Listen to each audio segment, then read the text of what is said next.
Big debate being sparked already is being sparked by Sheryl Sandberg, the COO of Facebook. She's got a new book called Lean In, Women, Work, and the Will to Lead.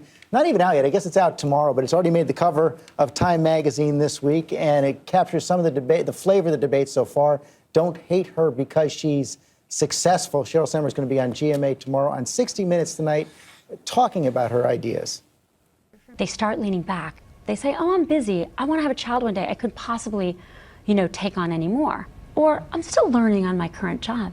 Plenty of women are as ambitious as men. But I am saying, and I want to say it unequivocally and unapologetically, that the data is clear that when it comes to ambition to lead, to be the leader of whatever you're doing, men, boys outnumber girls and women.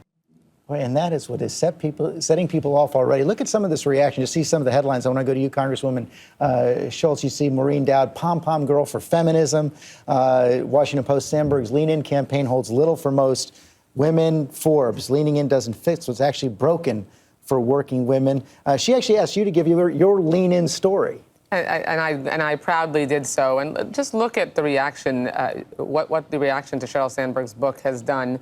It's evidence of how it is so hard for women to wear our ambition on our sleeve, to pursue our dreams, to believe that we can reach the top of any profession and that we should always shoot for the stars. That's how my parents raised me to believe that I could grow up and be anything I wanted to be. And what Sheryl Sandberg has done for little girls, my two daughters and little girls across America, is written a book, a manifesto that says it is okay to be ambitious. It's okay to want to have it all, that balance is important, but that there is nothing wrong with trying to have a full professional life and be a leader and succeed as a woman, and also having a full family life. You don't have to choose. It can be both and. But some of her critics, Juliana Goldman, have said that it's in that Anne-Marie Slaughter in today's New York Times book reviews suggest that she seems to be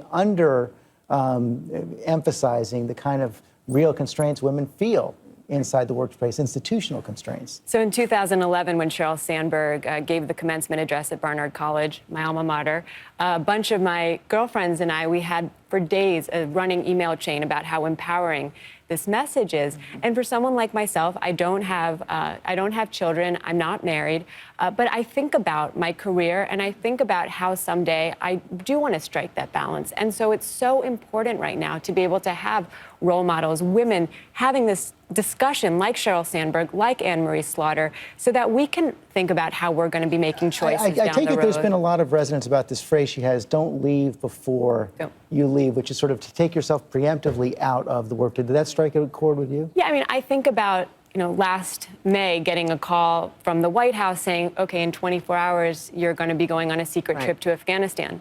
If I had a family, how would I be dealing with that? How am I going to be able to have this career, pursue this path, and want that someday? And it doesn't mean that I can't be doing that now. I deal with that every day. I have 3 kids, twin 13-year-olds and a 9-year-old. I have a husband who is an amazing dad who understands that equal parenting is important.